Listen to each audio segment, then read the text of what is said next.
सबिंदु सिंधु सुस्खल तरंगभंगरंचितं द्विषस्तु पापजात जातकारिवारि संयुतं कृतान्तदूतकालभूतभीतिहारि वर्मदे त्वदीयपादपङ्कजं नमामि देवि नर्मदे। नमामि देवि नर्मदे, नमामि मातु नर्मदे, त्वदीयपादपङ्कजं नमामि देवि नर्मदे। ॐ नमो श्री आद्या वेद प्रतिपाद्या जय जय स्वसंवेद्या आत्मरूपा। सर्वांना नमस्कार। नर्मदे हर, नर्मदे हर, नर्मदे हर। आपण काल 9 ते 10 ते 13 असे 4 अध्याय अभ्यासले। त्या अध्यायांमध्ये आपणाला नर्मदा मैया ची साधना, तिच्या सहवासात राहिल्यानंतर काय फल प्राप्त होतं हे प्रामुख्याने शिकायला मिळालं।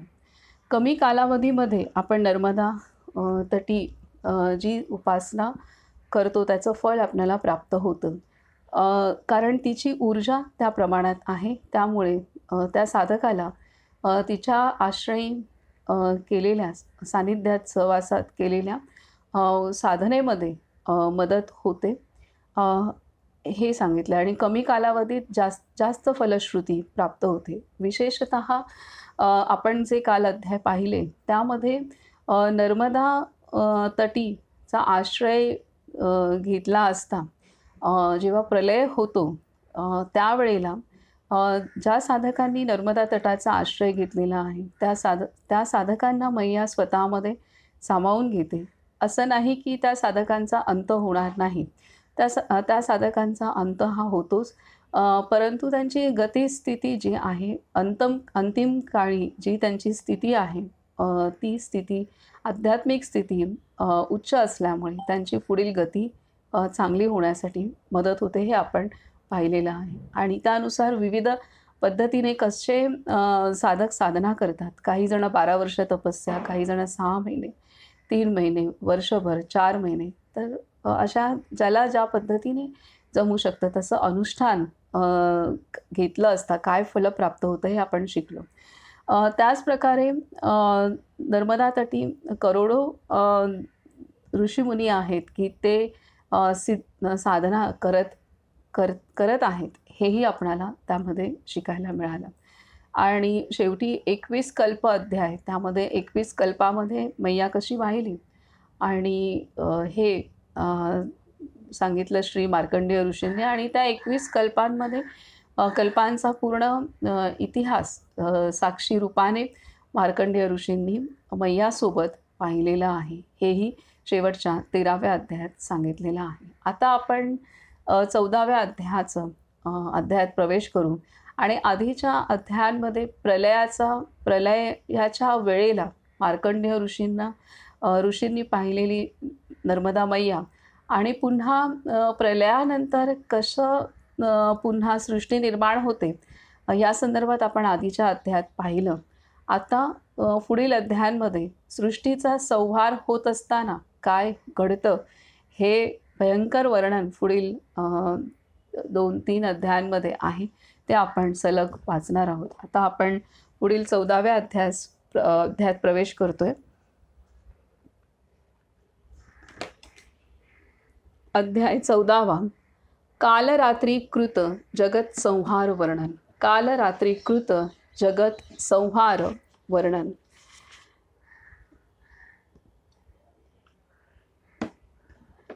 ओम नमो नर्मदाय। युधिष्ठिर उवाच ततस्त ऋषयः सर्वे महाभागास्तपोधनाः गतास्तु परमं लोकं ततः किं जातमं अद्भुतम। राजा युधिष्ठिरने विचारले। त्यानंतर ते महाभाग्यशाली तपोधन ऋषी परमलोकात गेले। मग आश्चर्यजनक काय घडले ते सांगावे। मुनिश्रेष्ठ श्री मार्कंडेय वदले, श्री नर्मदा तटावर निवास करणारे ते ऋषी निघून गेल्यावर सर्व जीवांचा भयंकर संहार होऊ लागला. कैलास शिखरावर विराजमान सनातन देव श्री सदाशिवाची श्री ब्रह्मदेव आदी देवांनी ऋग्वेद, सामवेद, यजुर्वेदाच्या मंत्रांनी स्तुती करून सांगितले, हे देव, सहस्त्रयुग संहार रक्षण काळ व्यतीत झाला आहे. आता सुरासुर व मनुष्यासह या जगाचा संहार करावा. माझ्या रूपाचा आश्रय घेऊन तू प्रथम हे निर्माण केलेस आणि वैष्णव शक्तीच्या आश्रयाने तू याचे पालन केलेस. एकच मूर्ती ब्राह्मी, शैवी, वैष्णवीच्या 3 रूपांत विभागली आहे. हे श्री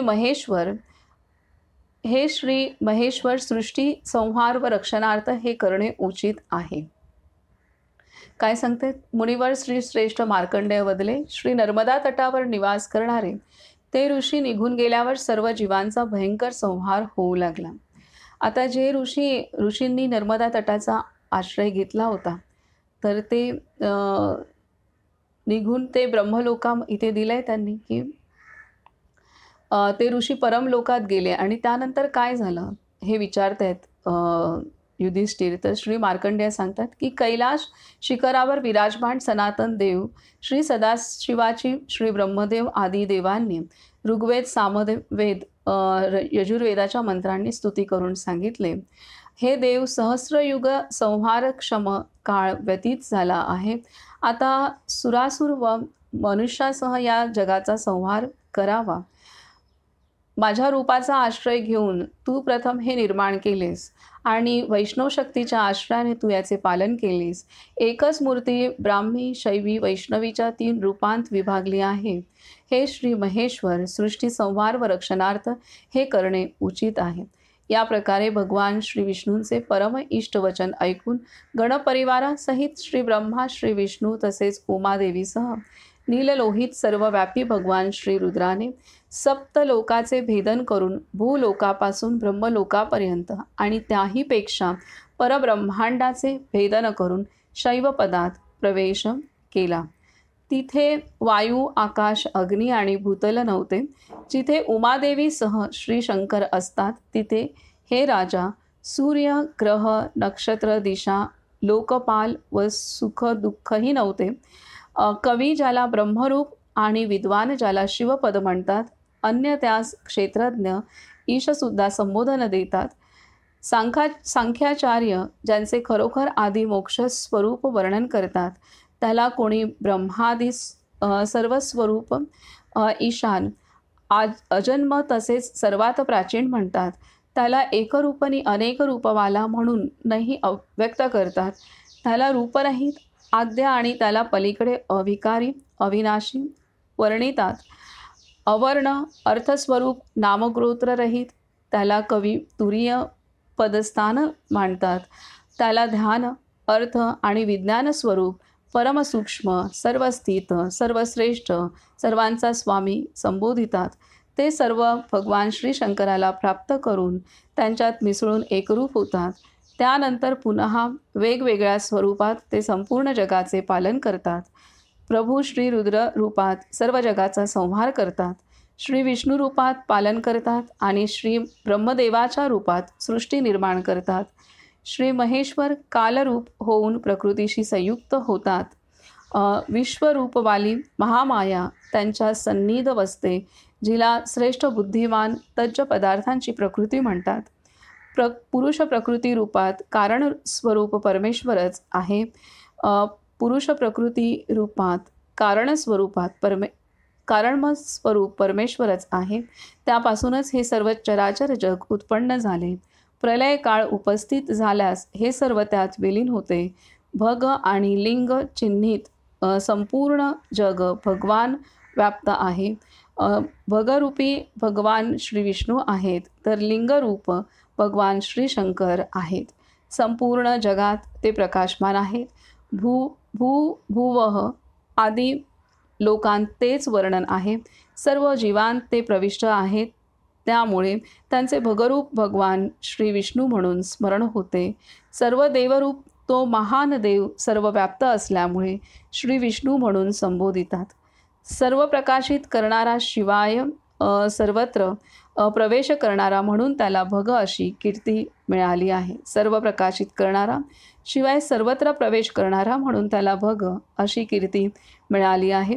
ब्रह्मादीपासून स्तंभापर्यंत सर्व जग ज्यात लीन होते अर्थात एक भावरूप होते म्हणून विद्वान त्याला लिंग असे व्यक्त करतात. तेव्हा महादेव श्री शंकराने जवळच बसलेल्या देवीला म्हटले, हे सुंदरी, आता सर्व जगाचा संहार कर, विलंब करू नकोस. श्वेतचंद्र किरणांसम तुझ्यातील निर्मळ रूपाचा त्याग कर, रौद्र रूप धारण करून या चराचर जगाचा संहार कर. भयंकर गणांनी युक्त होऊन हे संपूर्ण जीवलोक भक्षण कर. हे कमलनेत्री, त्यानंतर मी या जगाचे मर्दन करून ते पाण्यात बुडवीन. संपूर्ण जग समुद्रमय करूनच मी तुझ्यासह सुखाने झोपेन. देवीने स्पष्ट केले, हे परम तेजस्वी देव, मी या जगाचा संहार करणार नाही. मी माता असल्यामुळे अत्यंत व्याकुळ आणि चेष्टारहित हे जग भक्षण करणार नाही. स्त्री स्वभावानुसार माझे हृदय करुणामय आहे. हे जगतपती, हे जग मी कसे भक्षण करू? तेव्हा श्री शंकर आपणच याचा संहार करावा.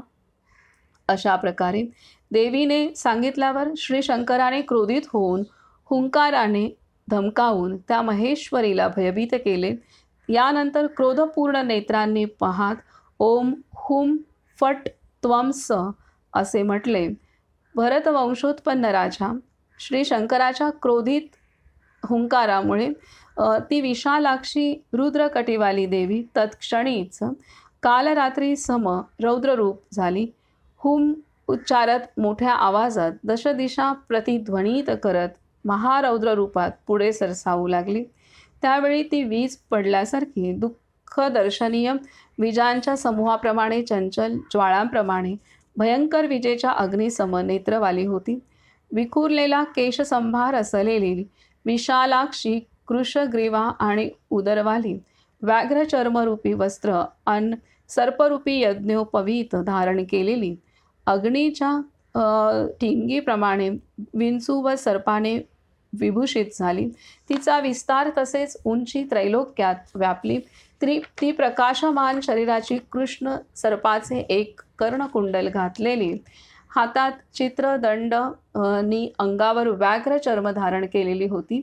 जगाचा संहार करणारी ती महाभयंकर रूप धारण करत क्रूर फुत्कार टाकत ओठांचा कोपरा जिभेने चाटत पुढे जात होती. मुख पसरवून घुरघुर आवाज करत ती जगात क्षोभ उत्पन्न करणारी झाली. तिच्या पाठीमागे भूत खेळत होते. दीर्घ श्वासोश्वास करणारी ती भयंकर क्रूर होती. ती अट्टहास करत होती. त्या अग्निकुंडासम मोठे नेत्र व विकृत नासिका असलेल्या देवीने विनाशक किलकिल शब्दारव करत संपूर्ण जग जाळले. तेव्हा जळताच देवगण पृथ्वीवर पडू लागले. यक्ष, गंधर्व, किन्नर आणि मोठे मोठे सापही पडले. हा हा हे हे आवाज करत भूतांचा संघ झंझावाती मुखातून बुडबुडे बाहेर टाकत तुटणारे तारे कडाडणाऱ्या विजांबरोबर रडक्या आर्तस्वरांसह पडत होता. तेव्हा उसळणाऱ्या, पडणाऱ्या, जळणाऱ्या भूतांनी संपूर्ण पृथ्वी, विश्व, चराचर सहित त्रैलोक्य व्यापले. होणाऱ्या चटचटा आवाजाने पडणाऱ्या पर्वत शिखरांनी तिथे होणाऱ्या भयंकर उत्सवात ती माता श्रीरुद्राचा आनंदवर्धन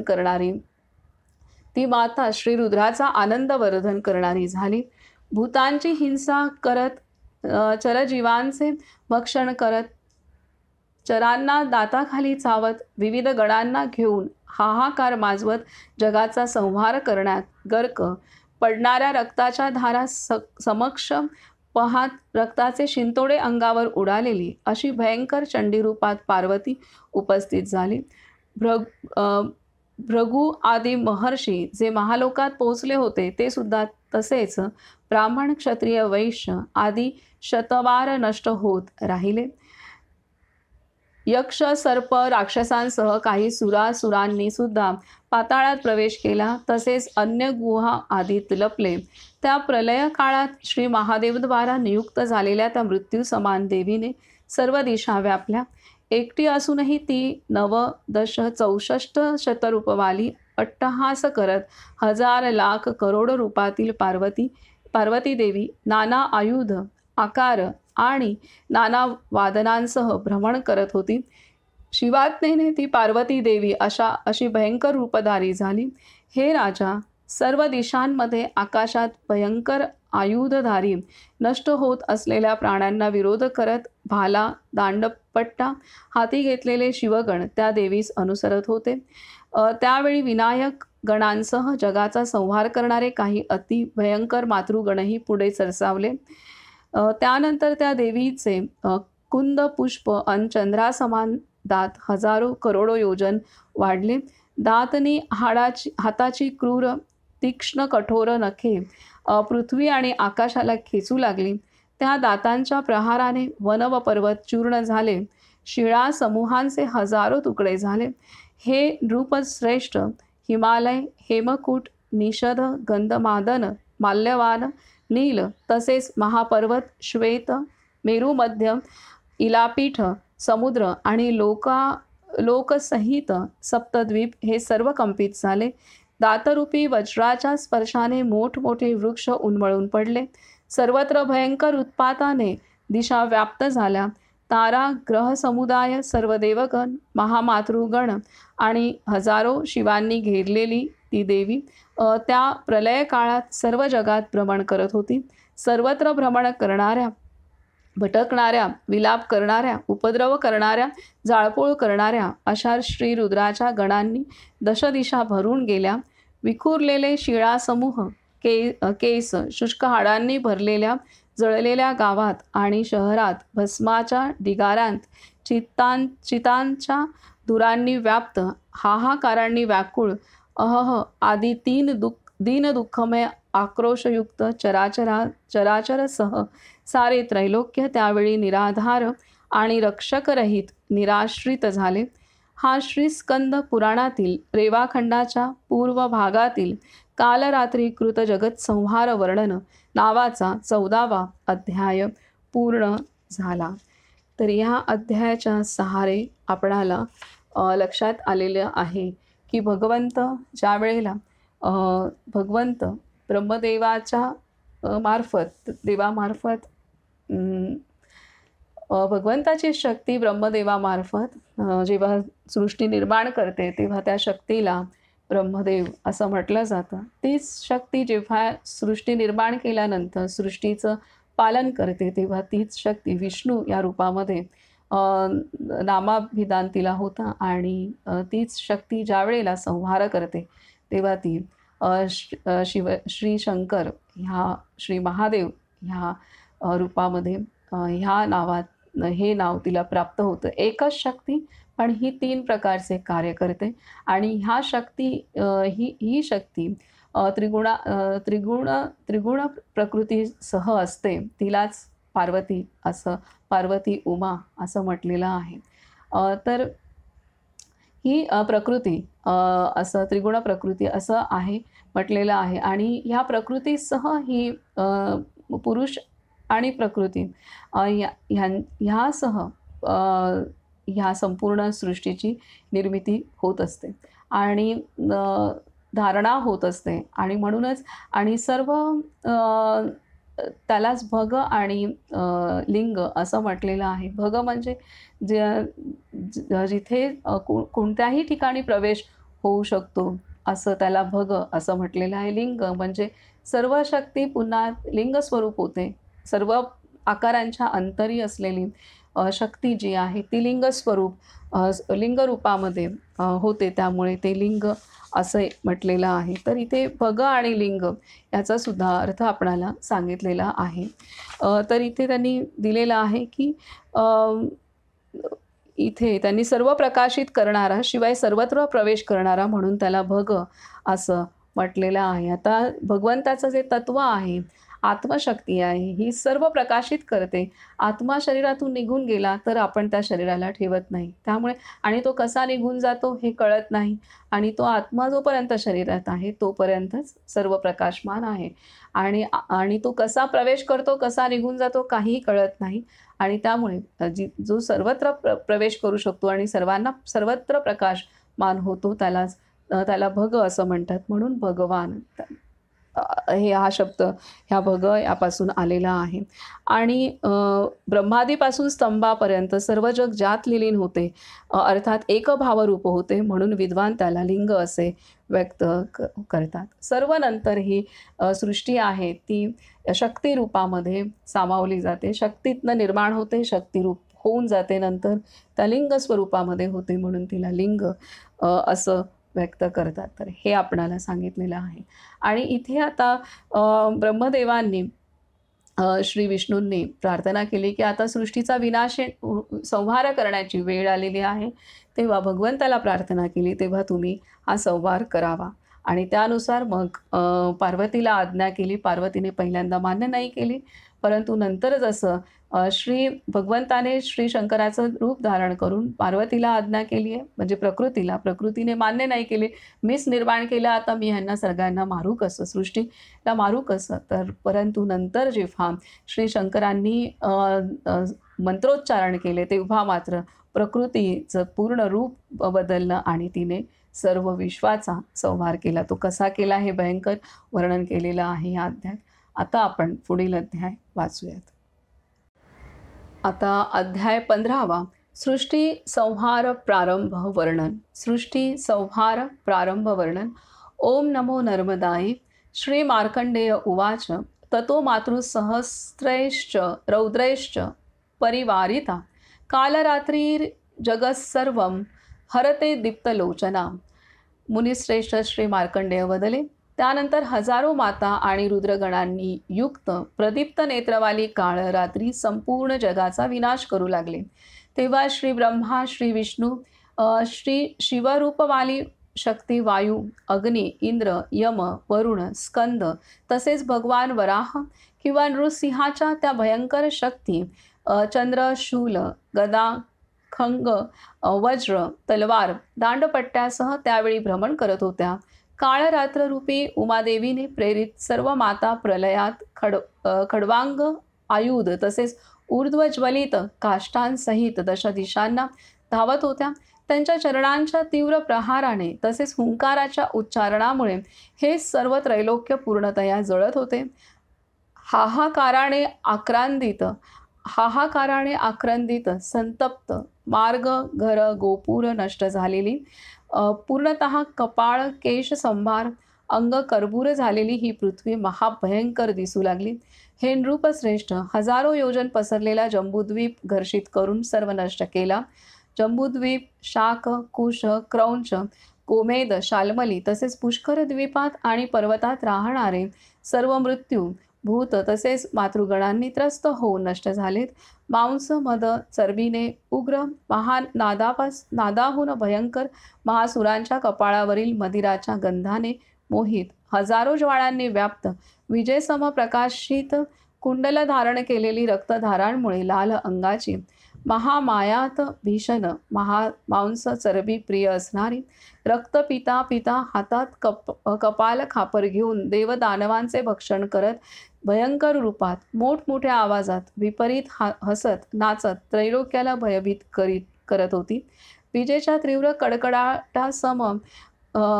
कडकडाटासम हसणारी सप्तद्वीप तसेच समुद्रापर्यंत पृथ्वीला खाऊन जिथे भगवान शंकर होते तिथे स्वस्थानावर ती देवी पोहोचली.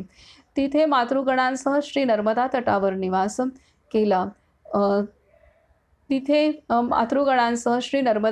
निवास केला. शरीररूपी देवांच्या प्रेत पर्वतांवर प्रसन्न वदनाने ती नाचू लागली. देव अमर असतात असे सांगितले जाते आणि शरीराला प्रेत म्हणतात. हे नृपश्रेष्ठ, हा पर्वत अस्थिसमूह मांस चरबी आदीने युक्त प्रेतांनी व्याप्त होता, म्हणून विद्वान त्याला अमरकंटक संबोधितात. महापवित्र लोकांत शंभूद्वारा तो निर्माण केला होता. तिथे तिथे उमादेवीसह श्री शंकर नित्य निवास करतात, तेव्हा नियमानुसार त्यांच्या चरणासमोर मी उपस्थित झालो. त्यानंतर ताल देत देत उत्साहित होणाऱ्या मातृगणांसह श्री शंकर मृत्यूबरोबर अतिप्रसन्न होऊन नृत्य करू लागले. खडवांग आयुध, ऊर्ध्वज्वलित काष्ट व दांडपट्टा घेतलेले वामन, खूप छोटे जटाधारी मुंड, उंच मान, लोंबणारे ओठ, केस, मोठे मूत्रेंद्रिय, उदरभुजा आणि भयंकर विरूप मुखवाले गण मांस चरबी आदी हातात घेऊन नाचू हसू लागले. विपरीत काळ असल्यामुळे तो पर्वत अतिशय दुःखमय झाला होता. त्याच्या मध्यात जगाला परमभय देणाऱ्या महाभयंकर विजेसमान पिवळ्या केसवाल्या नाचणाऱ्या मृत्यूला मी पाहिले. त्याच्या शेजारी बसलेली देवी श्वेतवस्त्राने विभूषित, कुंडल झंकारयुक्त गालवाली, सर्परूपी यज्ञोपवीत धारण केलेली, विविध विचित्र रूप हारांनी श्री महेश्वराचे पूजन करणारी, अनेक तरंगयुक्त भोवरे असलेली सागरासम विश्ववंदिता माता श्री नर्मदालाही पाहिले.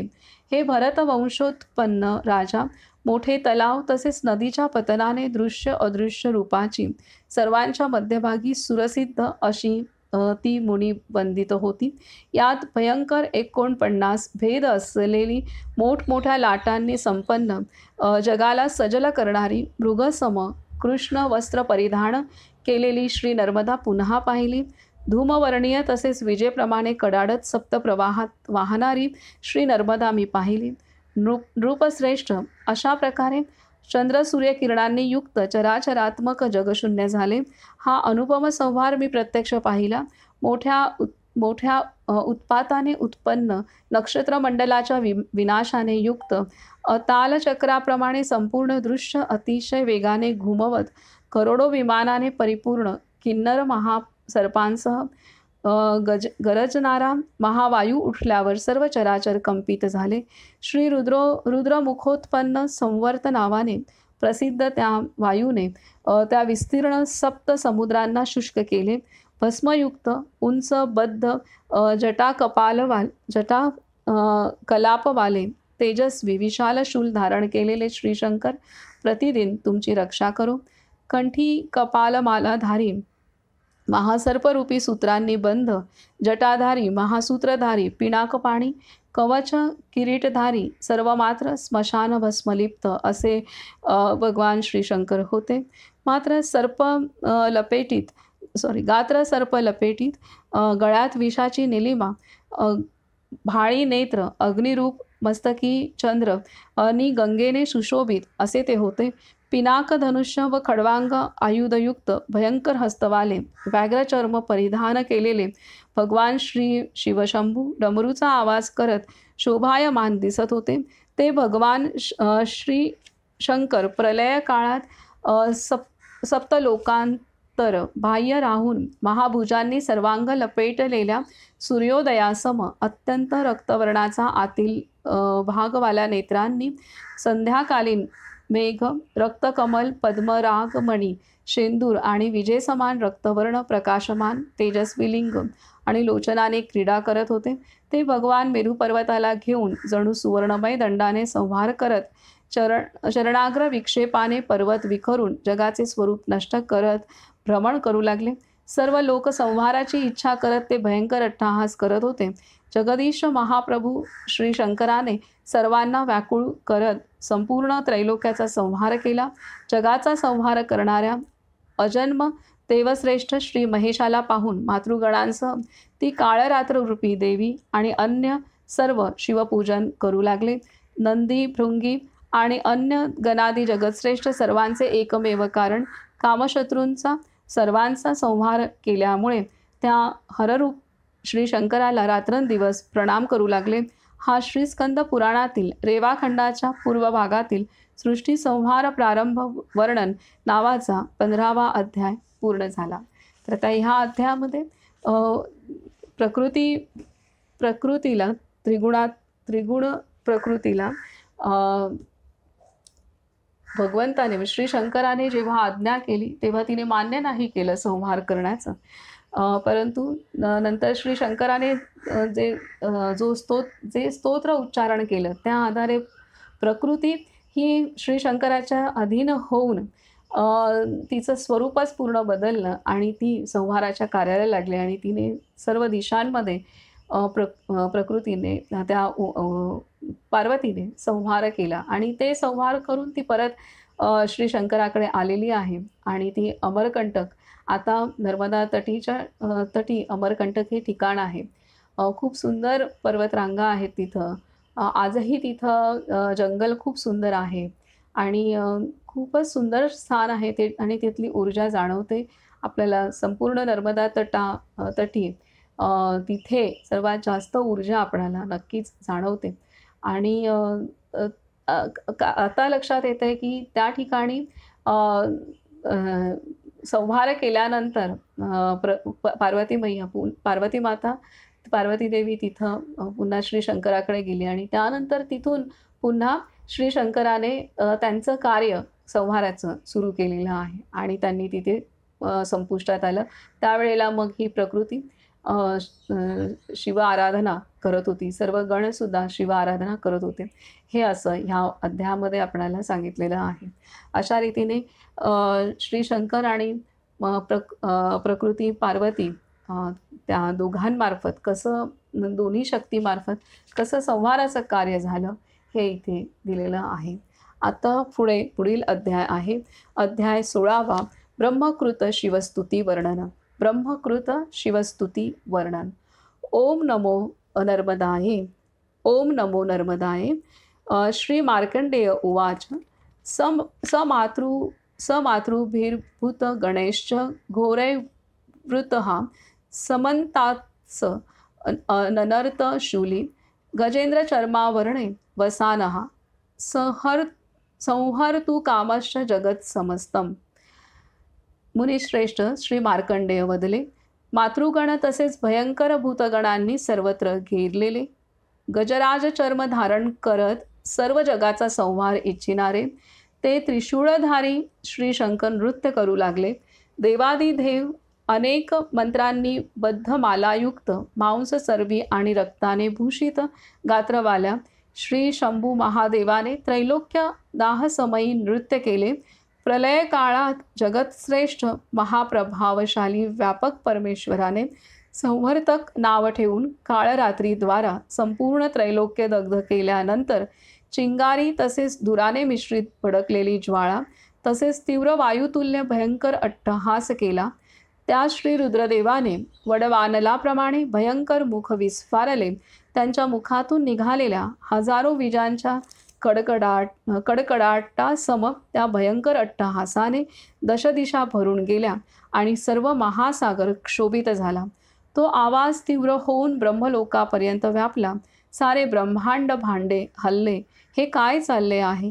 अशा प्रकारे चित्त व्याकुळ झालेले ते ऋषी भयभीत झाले. तेव्हा अचानक घाबरलेल्या त्या सर्व सुरासुरांनी महानागांसह श्री ब्रह्मदेवाला प्रणाम करून विचारले.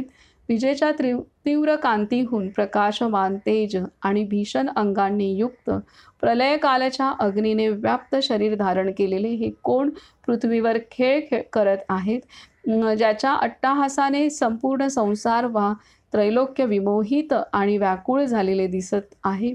हे क्षणभरात त्रिभुवनाचा संहार करण्याची इच्छा करत आहेत का? सप्त समुद्राबरोबर तुमच्यासह जनलोक आणि सत्यलोकही गतिशील झाले आहेत, विनाशाकडे जात आहेत. हे सर्वज्ञ देवा, या सर्वांच्या संहाराचा इच्छुक देव कोण आहे? तुम्ही त्या देवाला सांगा की अशी विषमस्थिती आम्ही कधी पाहिली नाही. तुम्ही याचे यथार्थ रहस्य जाणता आणि आम्ही सर्व आपणास श्रेष्ठ मानतो. ऋषींचे हे वाक्य ऐकल्यावर श्री ब्रह्मदेवाने सुरासुर आदींना आश्वासन देऊन सुंदर भाष्य केले. श्री ब्रह्मदेवाने सांगितले, कालस्वरूप अक्षयात्मा श्री रुद्र संपूर्ण त्रैलोक्याचा संहार करू इच्छितात. 100 वर्ष पूर्ण झाल्यावर ते या प्रकारे शयन करतात. ते भगवान श्री रुद्रच आहेत, यात आश्चर्य नाही. हे श्री महादेव कालगतिभेदानुसार संवत्सर, परिवत्सर, उद्वत्सर आणि वत्सर रूप आहेत.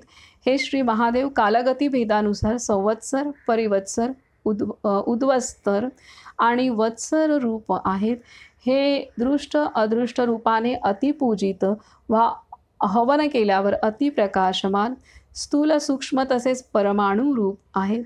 त्रैलोक्यात याहून श्रेष्ठ असे काही नाही.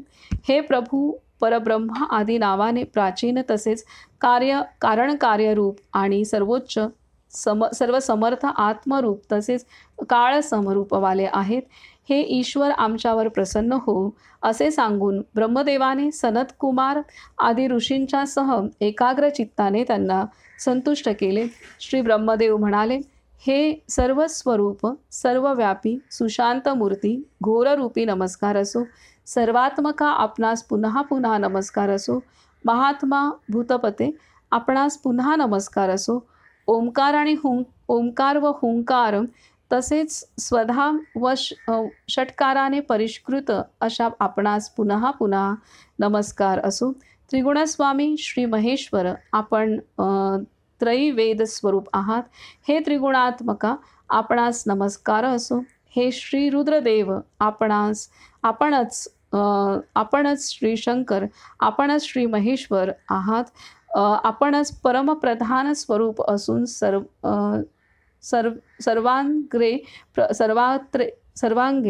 सर्वांगे ग्रे प्रविष्ट आहात. आपणच साक्षात श्री विष्णू रूप श्री रुद्र स्वरूप आणि प्रपितामह श्री ब्रह्मा आहात. कराली आदी सप्त जीवावाले व अनंत जीवावाले आपणच आहात. स्रष्टा व सृष्टी आपणच आहात. हे प्रभू विश्वाचे एकमात्र ज्ञेयतत्व व विश्वनिधान आपणच आहात. वेदज्ञान विद्वान ब्राह्मण आपणासच सर्वश्रेष्ठ मानतात. वेदज्ञात विद्वान ब्राह्मण आपणासच सर्वश्रेष्ठ मानतात. आपणच परात्पर सूक्ष्मातिसूक्ष्म तत्व आहात, ज्यामुळे वाणीसह मनसुद्धा निवर्तते, चिरंतन प्रवासास जाते. श्री महादेवांनी सांगितले. अशी ही प्रार्थना केली आहे ब्रह्मदेवांनी. स्तुती आहे, ही शिवस्तुती आहे. त्यानंतर श्री महादेवांनी सांगितले, विविध मंत्रांनी तुमच्याद्वारा माझी स्तुती झाली आहे. मी शांती धारण करत आहे. अनेक मुखाने हे जग जाळणारे आणि सामर्थ्याने याचा संहार करणारे आपण माझ्याकडे लक्ष द्या. ते ब्रह्मांडाचे स्वामी देवी श्री शंकर श्री ब्रह्मदेवाला असे सांगून आणि आश्वासन देऊन देवीसह अंतर्धान पावले. महापापी पुरुषसुद्धा हे परमपवित्र स्तोत्र ऐकून सद्गती मिळवतात आणि प्रकाशवान विमानाने रुद्रलोकात जातात. प्रिय युधिष्ठिर, जो श्रेष्ठ ब्राह्मण हे स्तोत्र वाचतो त्याला कधी भय नसते. युद्ध, चोरी, अग्नी आदी संकटात वा वनात तसेच समुद्रातही भगवान श्रीशंकर निसंशय त्यांचे रक्षण करतात. हा श्री स्कंद पुराणातील रेवाखंडाच्या पूर्व भागातील ब्रह्मकृत शिवस्तुती वर्णन नावाचा 16वा अध्याय पूर्ण झाला. तर इथं त्यांनी दिलेलं आहे की प्रिय युधिष्ठिर, जो श्रेष्ठ ब्राह्मण हे स्तोत्र वाचतो त्याला कधी भय नसते. युद्ध, चोरी, अग्नी आदी संकटात वा वनात तसेच समुद्रातही भगवान श्रीशंकर निसंशय त्यांचे रक्षण करतात. हा श्रीस्कंद पुराणातील रेवाखंडाच्या पूर्व भागातील ब्रह्मकृत शिवस्तुती वर्णन नावाचा 16वा अध्याय पूर्ण झाला. तर इथं आपण आत्तापर्यंत जीवनामध्ये भगवंत म्हणजे GOD गॉड ज्याला इंग्लिशमध्ये म्हणतात. तर गॉड म्हणजे एक सृष्टी किंवा सृष्टी निर्माण करणं, सृष्टीचा सांभाळ करणं आणि सृष्टीचा संहार करणं. तर ही 3 कार्य जी आहेत, ही 3 कार्य जी शक्ती करते त्याला भगवंत असं म्हणतात. तोच परमात्मा आहे. आणि ह्या 3 शक्तींनाच ब्रह्मा, विष्णू, महेश ही 3 नावं दिलेली आहेत. आणि आत्तापर्यंत आपण नेहमी ऐकलं की ब्रह्मदेव हे सृष्टी निर्माण करतो, विष्णुदेव सृष्टीचं पालन करतो, म्हणजे सृष्टीची धारणा करतो. सृष्टी जोपर्यंत निर्माण झाल्यानंतर सृष्टी जोपर्यंत आहे तोपर्यंत सृष्टीचा सांभाळ करण्याचं काम ब्रह्मदेवामार्फत होतं आणि सृष्टीचा संहार करण्याचं काम श्रीशंकर करतात, ज्याला महेश असंही म्हणतात. तर हे आपण आत्तापर्यंत ऐकलं. तर हा संहार कसा होतो हे आपणाला ह्या अध्यायांमध्ये, ह्या 2 अध्यायामध्ये स्पष्टपणे शिकायला मिळालेलं आहे. तर ही खूप महत्त्वाची गोष्ट आहे आणि हा संहार झाल्यानंतर ब्रह्मदेवाच सांगतायत, की आता भगवंत तुम्ही संहाराची वेळ आलेली आहे तर संहार करा आणि शेवटी ब्रह्मदेवच शिवस्तुती गातायत. ती शिवस्तुती काय आहे हे आपण वाचलं इथं आणि इथे शिवस्तुती केल्यानंतर श्री शंकर हे शांत झालेत. त्यांनीसुद्धा इथं वरदान केलेलं आहे. त्यांनी वरदान दिलं आहे, की विविध मंत्रांनी तुमच्याद्वारा माझी स्तुती झाली आहे. मी शांती धारण करत आहे. अनेक मुखाने जे हे जग जाळणारे आणि सामर्थ्याने याचा संहार करणारे आपण माझ्याकडे लक्ष द्या. तर हे सांगितलं, शांत झाले आणि इथे या अध्यायाचा फलश्रुती देत आहेत, की ही शिवस्तुती जो वाचेल त्याला ते पुण्यप्रद आहे एवढं आपण लक्षात घेऊ. याचा अर्थ आपण आता हे वाचण्याचं, ऐकण्याचं आपणाला भाग्य प्राप्त झालं तर हे सुद्धा आध्यात्मिक पातळीवरती एक हे क्षण हे भगवंताच्या चरणी लीन होतात हे आपण लक्षात ठेवूया. त्यामुळे जे काही आपण वाचतो, जे काही आपण ऐकतो आध्यात्मिकदृष्ट्या त्याच्या प्रत्येकाची फलश्रुती ही प्रत्येक अध्यायामध्ये दिलेली आहे. तर त्यामुळे त्या एकरूपतेने आणि त्या प्रामाणिकपणे आपण वाचण्याचा आणि ऐकण्याचा प्रयत्न आपण करू. कारण हा इतिहास आहे, हे असं घडत आलेलं आहे. हे आणि पुराणामध्ये वेद पुराणात हे अपौरुषीय आहेत आणि त्यामध्ये लिहिलेली घटना ह्या सत्य घटना आहेत सर्व आणि ते आपल्याला वाचायला मिळते, समजून घ्यायला मिळते. हीच आपल्यावर झालेली खूप मोठी कृपा आहे. तर इथं हा अध्याय पूर्ण झालेला आहे, 16वा अध्याय. आता आपण पुढील 17वा अध्याय वाचूयात. एकटा माणूस असतो तेव्हा तो 100% एकरूप होईलच असं नाही आहे. तो काही अंशाने भगवंताशी एकरूप होतो, आत्मरूप होतो काही अंशाने.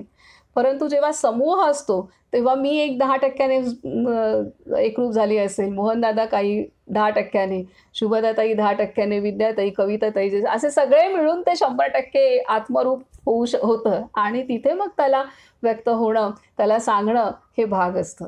ही गोष्ट घडते. एकट्याने जेव्हा वाचतो तेव्हा हे वाचताना कधी आता संपतंय. मी आता म्हणजे वाचायच्या अगोदर पण थोडं वाचले, मग नंतर अर्धा तास, पाऊण तास झोपले आणि नंतर वाचायला. पण जेव्हा एकटं वाचतो तेव्हा इतकं उलगडत नाही. जेव्हा समूहात वाचतो तेव्हा हेच वाचन समूहामध्ये खूप वेगळ्या पातळीवरती जातं. तर त्यामध्ये सर्व मिळून आपण एक भगवंताला अपेक्षित असलेलं आत्मतत्व आपल्या सर्वांच्या सहाय्याने त्या समूहात, त्या सत्संगात उपस्थित होतं आणि ते व्यक्त होतं. हे सत्संगाचं आहे. सत्संगाची महती ही आहे. तर त्यामुळे एकांतही महत्त्वाचा आहे. कारण एकांतात आपण आत्मपरीक्षण होतं, आत्मचिंतन होतं. आपल्या चुका, आपल्या उणिवा, आपलं सगळं काही दिसतं आणि सत्संगामध्ये आपली गती वाढण्यासाठी मदत होत असते. त्याच्यामुळे एकांत ही साधकाला आवश्यक आहे आणि सत्संग ही समूहामध्ये असणं पण साधकाला आवश्यक आहे. दोन्हीही प्रगती करण्यासाठी अत्यंत आवश्यक गोष्टी आहेत. हे इथे ह्या सर्व वाचनाच्या अनुभवातनं लक्षात येते. आता आपण 17वा अध्यायात प्रवेश करू. अध्याय 17वा, द्वादशादित्य रूपात जगत संहाराचे वर्णन.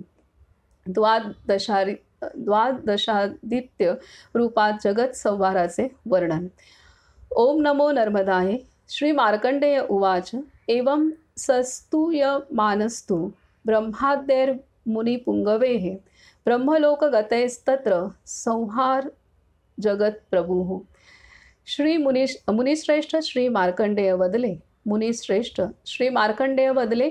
या प्रकारे ब्रह्मलोकात राहणारे मुनी तसेच श्री ब्रह्मदेव आदीद्वारा चांगल्या प्रकारे स्तुती केलेल्या प्रभूने संपूर्ण जगाचा संहार केला. त्या महाभयंकर स्वरूप दक्षिणाभिमुख अव्यय मोठमोठ्या दातांनी उत्कट आवाज करणारे, पाताळ तलाची जणू शोभा, विद्युत ज्वालांनी समान पिवळे नेत्र असलेले, भयंकर रोमारोमात कंपन उठवणारे, महादात असलेले, महासर्प शिरोधारी, महासुर शिरोमाला धारण करते, महाप्रलयाचे कारण, महासमुद्राची जलरूपी आहुती पिणाऱ्या वडवानला सम, तसेच जिभेने जग चाटणाऱ्या श्री महादेवाचे मुख श्री ब्रह्मदेवाने पाहिले. लाखो करोडो योजनपर्यंत दशदिशांत त्या महाभयंकर मांस मेध वसोत्कट श्री रुद्रदेवाचे हजारो दात खूप वाढू लागले. श्री ब्रह्मदेवाने त्या दाताग्रात सुर असुर गंधर्व यक्ष उरग तसेच राक्षसांना चिकटलेले पाहिले. त्या सर्वांचे शिर दातरूपी यंत्रात चूर्णित होत असताना दिसले. हे राजा, नाना तरंग तसेच फेन समूहयुक्त नद्या समुद्रात समाविष्ट होतात. त्या प्रकारे ह्या जगाचा त्यांच्या मुखात प्रवेश होताना दृष्टीस पडला. अथांग समुद्राप्रमाणे पसरलेले अनेक जीवरूप हे विश्व मेघाप्रमाणे भयंकर आवाज करत जळत त्या विशाल श्री रुद्र मुखात प्रविष्ट झाले. त्यानंतर त्या भगवान शंकराच्या मुखातून खूप ठिणग्या व धुरासह भयंकर अग्निसम धगधगत्या अनेक रूपी ज्वाळा सर्व दिशांना प्रकाशित प्रज्वलित करत होत्या. अद्भुत रूपधारी श्री रुद्राचे जेव्हा दातवाले मुख सूर्याच्या सहस्र ज्वाळांनी पूर्ण झाले तेव्हा ते एकटेच द्वादशात्मा सूर्यरूप झालेत. त्यानंतर श्री रुद्रांगातून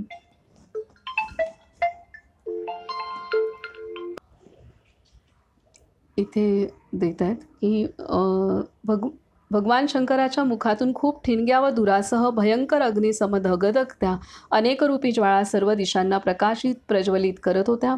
अद्भुत रूपधारी श्री रुद्राचे जिव्हा दातवाले मुख सूर्याच्या सहस्त्र ज्वाळांनी पूर्ण झाले तेव्हा ते एकटेच द्वादशात्मा सूर्यरूप झालेत. त्यानंतर श्री रुद्रांगातून निघालेले 12 सूर्य दक्षिण दिशेचा आश्रय घेऊन पृथ्वी जाळू लागले. पृथ्वीवर असलेले जे काही वृक्षलता तृणरूप जीवन होते ते अनावृष्टीने शुष्क झाले होते. सारी पृथ्वी पूर्णतः व्याकुळ झाली. श्री रुद्रोत्पन्न त्या सूर्यामुळे अचानक जळणारे ते सर्व जग ग्रह तारांसहित नष्ट होऊन दुराच्छादित झाले. संपूर्ण भूमंडल अचानक प्रकाशित होऊन जळू लागले. तसेच संपूर्ण चराचर ज्वाळांनी व्याकुळ झाले. सप्तद्वीप समुद्र नदी तलाव तसे समस्त जग यज्ञातील आहुती समान हा अग्निभक्षण करू लागला. श्री रुद्रोत्पन्न प्रखर तेजाने प्रज्वलित ज्वाळांनी परिपूर्ण सूर्यांनी संपूर्ण जग जाळून टाकले. त्या सूर्याची किरणे एकच मिनिट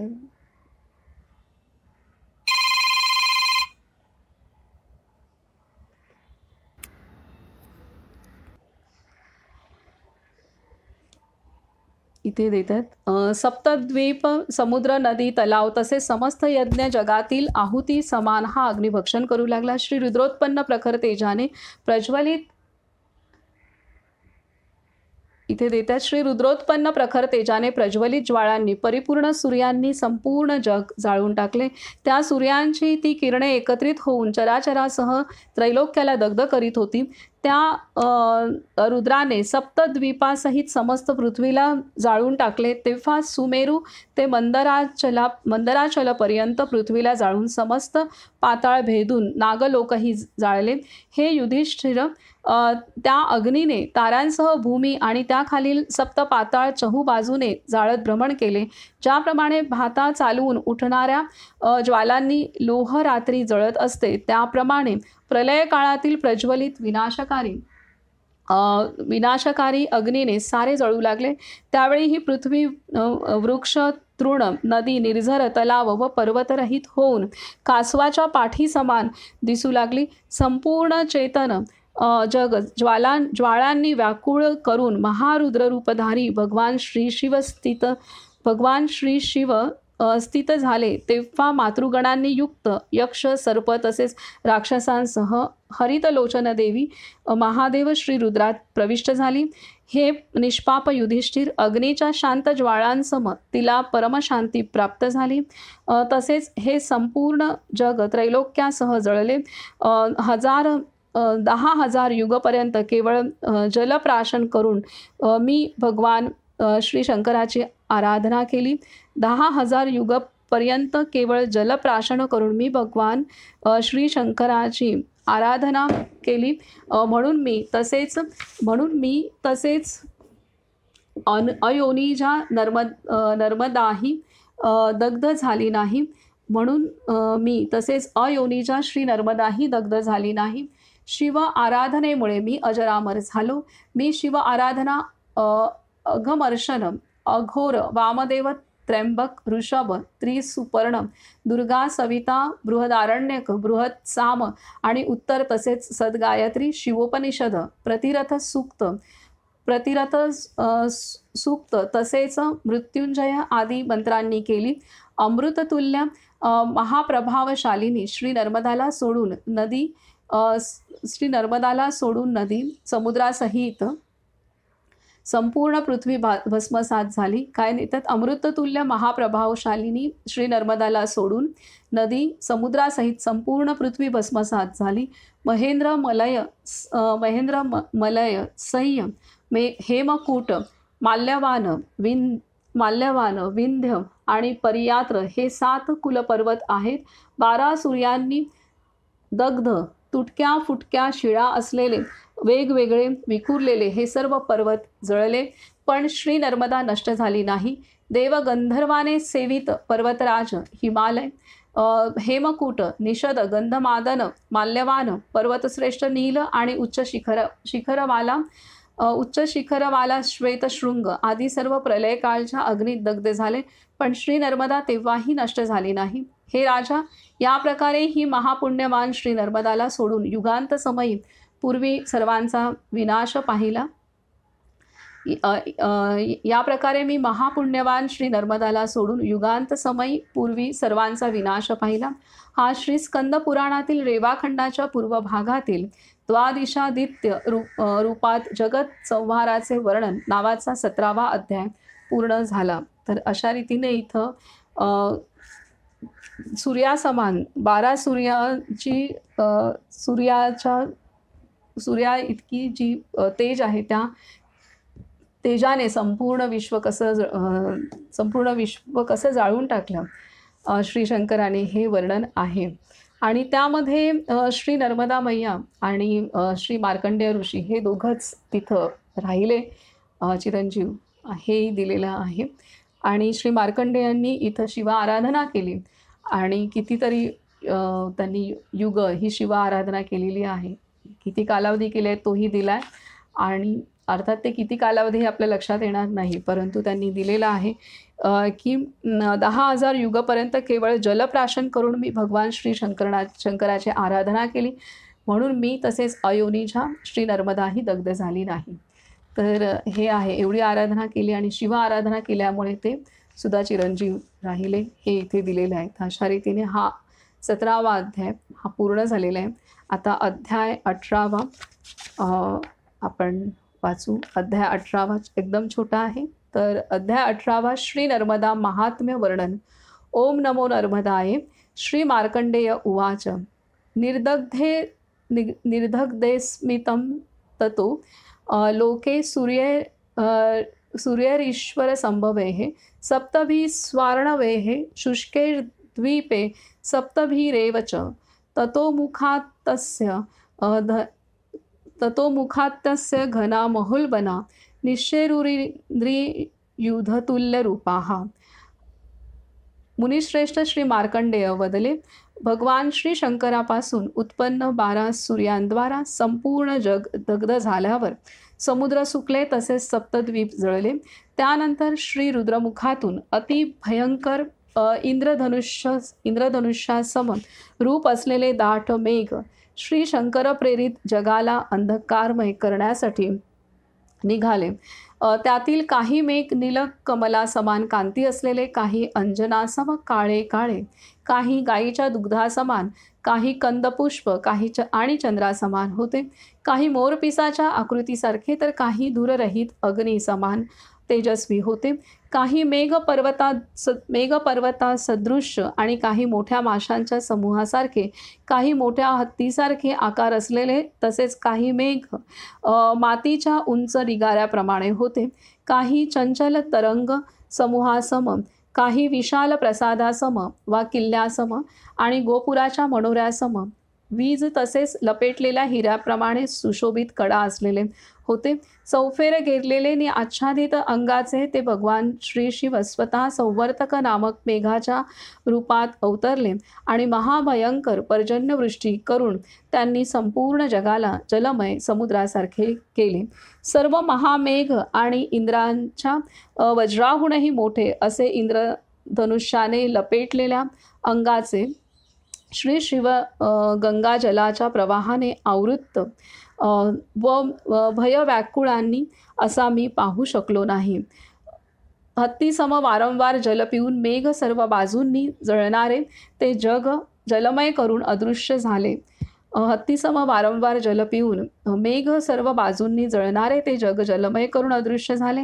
7 महासमुद्र, सरोवर, द्वीप, साऱ्या नद्या आणि सर्व लोक जलाने परिपूर्ण होऊन एक समुद्रमय झाले. अग्नी, चंद्र आणि सूर्यरहित या चराचर जगात काहीच दिसत नव्हते. नक्षत्ररहित आणि अंधकारमय प्रशांत वायुयुक्त अमित स्थानी काहीच दृश्यरूप नव्हते. हे राजा, त्या जलौघात मी त्या श्री महादेवाची विशुद्ध अंतःकरणाने स्तुती केली. मी या अवस्थेत कोणत्या शरण्य रक्षकाकडे रक्षणार्थ जावे याबाबत विचार करून जलप्रविष्ट असलेला मी शरणागत रक्षक प्रकाशमान प्रभूचे हृदयात स्मरण चिंतन करू लागलो. मी त्या रक्षक श्री महादेवाला नमस्कार करतो. मी शरणागत आहे असे म्हणून मी त्या दिव्य स्वरूपाचे ध्यानही केले. हे राजपुत्र, ध्यान केल्यावर प्रभू कृपा प्रसादाने शांतचित्त होऊन जल पार करू लागलो. देवीच्या कृपेने माझी ग्लानी व भ्रमही नष्ट झाले. हा श्रीस्कंद पुराणातील रेवाखंडाच्या पूर्व भागातील श्री नर्मदा महात्म्य वर्णन नावाचा 18वा अध्याय पूर्ण झाला. तर अशा रीतीने इथं हे संपूर्ण विश्वाचा संहार भगवती पार्वती मातेने श्री शंकरांच्या मुखातून जे मंत्रोच्चार जो झाला, मंत्र उच्चारण केला गेला, त्याबरोबर त्रिगुणातीत प्रकृती पार्वती ही पूर्ण तिचं स्वरूप बदललं आणि तिने उग्ररूप देवीने धारण केलं आणि संपूर्ण पृथ्वीचा, संपूर्ण पंचमहाभूतांचा, सर्व सृष्टीचा तिच्याकडून संहार झाला आणि संहार करून ती अमरकंटक इथं श्री शंकर उपस्थित होते तिथं ती आली आणि त्यानंतर श्री शंकरांनी पूर्ण संहार केलेला आहे पृथ्वीचा. उर्वरित कार्य संहाराचं त्यांनी केलं आणि 12 सूर्यांच्या तेजाने त्यांनी संपूर्ण ही सृष्टी जाळून टाकली आणि ती जळल्यानंतर पुन्हा त्यांनी मेघ रूपामध्ये त्यांनी पुन्हा ढग जे निर्माण झाले, त्या विविध ढग कशा रंगाचे आकाराचे होते ह्याचं वर्णन केलेलं आहे त्यांनी. आणि असे प्रचंड ढग सर्वत्र निर्माण होऊन जलवर्षाव झाला आणि त्यानंतर संपूर्ण सृष्टी ही जलमय झाली. एकच संपूर्ण सृष्टी ही जलमय झाली आणि हे सर्व वर्णन इथं दिलेलं आहे. तर अशा रीतीने हा सृष्टी संहार इथं पूर्ण झालेला आहे आणि तो कसा होतो हे आपणाला समजलं आणि हे श्री मार्कंडेय ऋषी ह्यांनी साक्षी दृष्टीने तो पाहिला आणि सर्व वर्णन हे आपल्यासाठी उपलब्ध झालेलं आहे. तर अशा रीतीने हे आजचं वाचन आपलं पूर्ण होतं आहे. उद्या वाचन आहे वाराह कल्पवृत्तांत वर्णन. उद्या आपण पुढील अध्याय आपण घेऊयात. इथे आपण थांबूयात. नर्मदे हर, नर्मदे हर, नर्मदे हर. सगळे कल्प